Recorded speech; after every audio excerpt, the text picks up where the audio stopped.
Olha.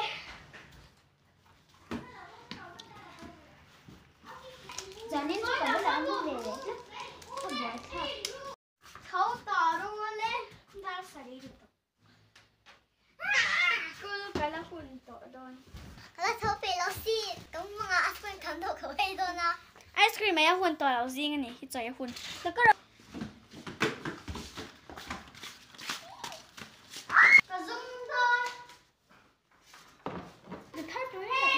Bây giờ có phải là em có bị thở cặp lại không?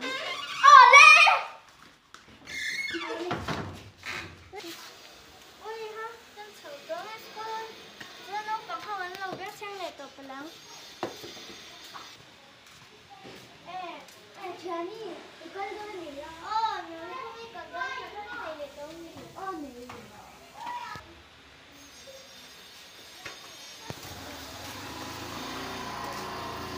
Em tìm ra nó xong đâu cho hi này vì lâu này.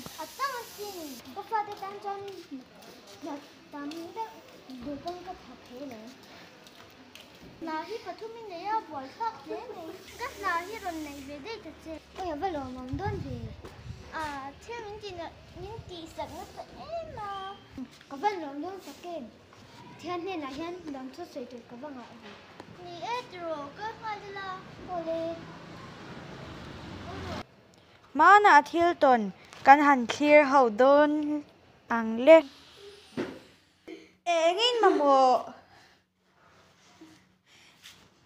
hay mình hợp tay lên là tiêu cái hình gì o poisa mino Peru anh em hay tôi chỉ được hay gì hay có gì Chúng tôi mà cần một thầy tỏ rồi. Yes.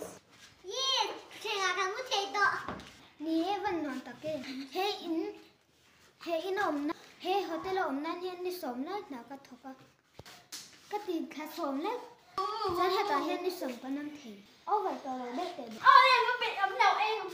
hello nè mày Pui Pui nó có hình thọc đôn nhau Merci nang po lang in kolro Ngati. Yêu pa bera na kan tho hanga yon kan tho tang Bye. ba Hôm nay tìm tất.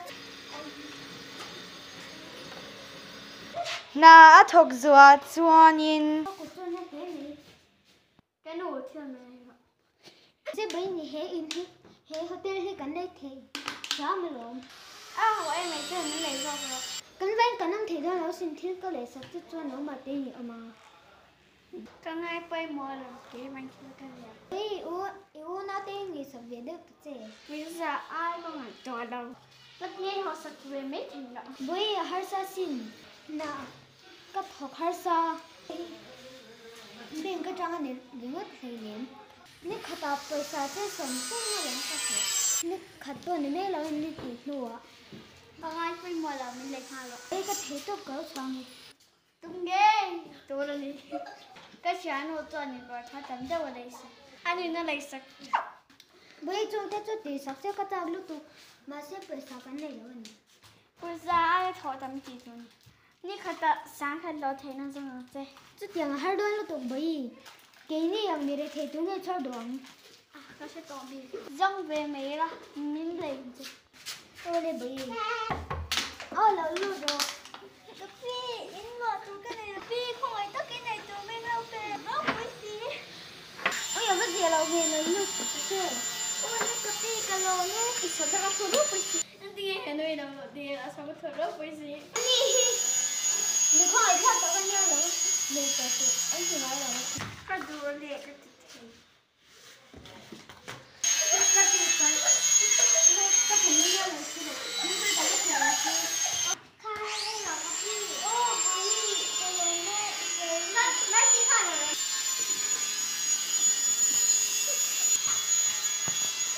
khói nó phải khai rồi anh nghe khách thì khai này thì vẫn xoay về Tuấn trái sủa đó. Cái phê lết tục. khai đây thì gì rồi cắn nu anh nghe bấy cái gì hả gì anh làm sập bóp bên nhà anh ngon xem nghe yang chúng nó bằng chúng nghe có phần nổi tiếng hin ta mà phải thầy xìa nghe tiếng ngay rồi à ở chân chú hệ thiên hi được thì lâu nè à gì cái tông ấy khát giang khát anh là lâu lẽ mấy mi gì mà nó cam mà ở chân chú hệ thiên hi bơi nè ngay bơi mà được cái mù luôn ngay để ra sự ở thầy lấy cái tấm anh ấy đâu làm mà u đâu sao chân chú này sao nhớ mà khá mi để thấy khánh bụi khát người đây thầy cái bụi vàng khát đó không tệ đấy ngà áo ui xe mà à cấp bệ là ôi nó ui trái nó không được